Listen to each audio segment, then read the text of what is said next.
आज आप सभी मित्रों के समक्ष हम जो टॉपिक को लेकर के आए उस टॉपिक का नाम है मंगल की दशा और महादशा। अबे तो क्या करें, पिछला एपिसोड में हमने चंद्रमा ग्रह की दशा और महादशा का संपूर्ण रूप से विश्लेषण किया था, जो आप सभी मित्रों ने खूब पसंद किया था। हमने आज सोचा कि क्यों ना आज मंगलवार को मंगल ग्रह से संबंधित जितनी भी जानकारी है उसकी दशा में कैसे रिजल्ट होते हैं, इसके अलावा शुभ मंगल की जब दशा आती है तो क्या क्या संकेत देते हैं और अशुभ मंगल की दशा में क्या क्या संकेत देते हैं, और इसके साथ ही साथ अगर मंगल अशुभ हो तो उसको शुभ मंगल में कैसे परिणत किया जाए, इन तमाम बातों की जानकारी को आज हम देने वाले हैं। तो धैर्य पूर्वक और ध्यान पूर्वक हमारे साथ आज जुड़े रहें और जुड़ करके अपने मंगल जनित जितनी भी समस्या है उन समस्याओं का अंत कर लें। तो सबसे पहले यह आप लोगों को जानकारी देते हैं कि शुभ मंगल की जब दशा आती है तो क्या क्या संकेत देते हैं। सबसे पहले आपके मंगल जो ग्रह होते हैं वो पराक्रम के होते हैं, आत्मबल के होते हैं, आत्मविश्वास के होते हैं, जमीन जायदाद के होते हैं, साहस के होते हैं। अगर इन सब चीज में अगर वृद्धि होने लगे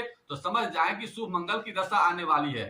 मंगल अगर जन्म कुंडली में अगर आपके शुभ ग्रह के साथ जुड़े रहते हैं या शुभ ग्रह की दृष्टि होती है, अपने घर में मंगल देव होते हैं तो शुभ परिणाम देखने को मिलते हैं। जैसे आपको सबसे पहले मंगल अगर मेष राशि में होगा या मंगल अगर 8 नंबर राशि वृश्चिक राशि में होगा तो मंगल का अपना घर होता है। इसके अलावा मंगल अगर अपने मित्र राशि सूर्य के घर में होंगे या नहीं तो आप शनि के घर में उच्च के होते हैं दसम घर में, तो दसम घर में भी अगर मंगल होते हैं तो विशेष रूप से ऐसे लोगों को विशेष उपलब्धि मंगल की दशा में होती है। सबसे पहले उनके जमीन जायदाद में वृद्धि की संभावना होती है, उसके अलावा पराक्रम में वृद्धि होती है, उनका आत्मबल आत्मविश्वास काफी ऊंचा होता है। इन सब चीजों की अगर पुष्टि होने लगे तो समझिए शुभ मंगल देने वाला है। इसके अलावा पुलिस प्रशासनिक लोगों से विशेष स्नेह होता है या अगर आपके उस डिपार्टमेंट जाने की संभावना भी ज्यादा होती है। इसके अलावा इलेक्ट्रिकल चीज से विशेष शुभ कार्य की संभावना होती है। इन सब चीजों को अगर देखा जाए तो सब शुभ मंगल के संकेत है। अब अशुभ मंगल की जानकारी आप लोगों को दे देते हैं कि अशुभ मंगल की जब दशा आती है तो क्या क्या संकेत देते हैं। सबसे पहले आपके आत्मबल आपके आत्मविश्वास में कमी होने लगे तो समझिए कि अशुभ मंगल की दशा में अच्छा नहीं होने वाला, खराब ही होने वाला है। इसके अलावा आपके शरीर में ब्लड से संबंधित समस्या होने लगे, इसके अलावा आपके शरीर में फोड़ा फुंसी भी ज्यादा होने लगे, आपके शरीर में साहस की कमी हो जाए, आपके शरीर में जलन ज्यादा बढ़ जाए, बीपी की शिकायत होने लगे, चक्कर की संभावना आने लगे, जमीन से संबंधित विवाद होने लगे, भाइयों से दुख मिलने लगे, सिर दर्द होने लगे, क्रोध ज्यादा आने लगे, तो समझ जाएं कि इस दशा में अशुभ परिणाम ही। अतः इसका उपाय की बात करते हैं कि अगर मंगल कमजोर है जन्म कुंडली में और उसकी दशा आने वाली है या उसकी महादशा आने वाली है तो हम लोग क्या करें कि उसके शुभ परिणाम आए, उसकी जानकारी को आप लोग लिख लीजिए। सबसे पहले आप लोग को क्या करना है कि मंगल जो ग्रह है वो ब्लड का है, तो ब्लड में एक्टिविटी ज्यादा कराइए, चाहे वो एक्सरसाइज के माध्यम से कराइए, चाहे वो स्पोर्ट्स एक्टिविटीज कराइए या हंसने के माध्यम से कराइए, किसी प्रकार से ब्लड का संचरण ज्यादा हो, इसका विशेष ध्यान रखना है।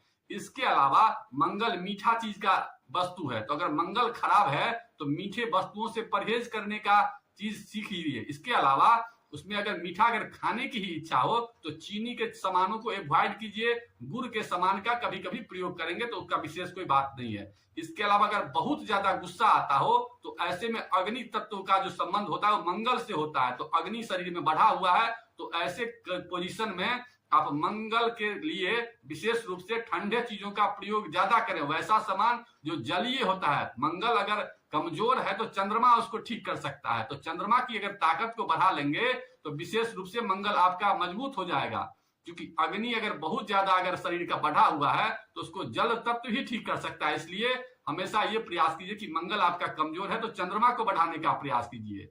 इसके अलावा आप 2-3 उपाय और भी कर सकते हैं जिससे मंगल अच्छा होगा।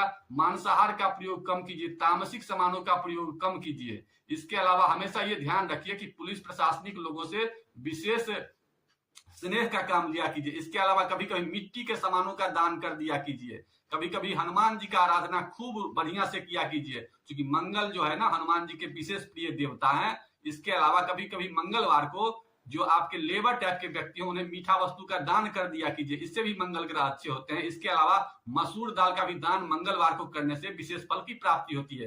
अब हम आप लोग को विशेष उपाय बता देते हैं कि जिनके मंगल ग्रह कमजोर हो या नीच राशि में हो सब लोग ये कर सकते हैं। इसमें क्या करना है कि आपको एक मंगल के लिए एक लकड़ी आती है जिसे अनंत मूल के नाम से जानते हैं, अनंत मूल की लकड़ी को बाजार से ले आइए और ले आने का अगर अनंत मूल की लकड़ी न मिले किसी कारणवश तो आप लाल सूती धागा या सूती कपड़ा ले आइए और मंगलवार को दोपहर के समय में उसे लकड़ी को हाथ में रखिए और हनुमान चालीसा लगातार 7 बार पढ़िए। और हनुमान चालीसा अगर पढ़ने में दिक्कत हो तो ओम अंग अंगारकाय नमः स्वाहा इसका 7 बार मंत्र पढ़िए। और 7 बार मंत्र पढ़ने के बाद आप करिए क्या कि उसको बढ़िया से धूप वगैरह दीप वगैरह दिखाइए और आरती वगैरह कर करके, और अगर संभव हो कोई मित्र अगर मिल जाए या कोई भाई मिल जाए तो उसको अपने दाहिनी भुजा में या कलाई में अगर इसको आप धारण करेंगे तो आप देखेंगे कि मंगल जनित जो समस्या आपके जिंदगी में आ रही है उसमें कमी हो जाएगी। इसी के साथ साथ और विशेष उपाय में और आप लोगों को एक बता देते हैं कि तांबा का अगर कोई सामान मिल जाए तो तांबा के सामान में कभी कभी जल वगैरह पिया कीजिए, तो इससे भी आपका क्या होगा कि आपका मंगल जो है ना मजबूत होगा। लेकिन बहुत ज्यादा अगर आपको गुस्सा आता हो तो शरीर में तांबा धारण मत कीजिए, इसका हमेशा ध्यान रखिए। और तांबा के बर्तन में रात को पानी रखिए तो तांबा में पीजिए मत, उसको किसी स्टील के बर्तन में रख करके पीजिए। तो ऐसा अगर आप कुछ दिन तक कर लेंगे तो हम समझते हैं मंगल जनित जो आपकी जिंदगी में समस्या आ रही है ये समाप्त हो जाएंगे। इन्हीं बातों के साथ आज के पोस्ट को यही समाप्त करते हैं। अगर पोस्ट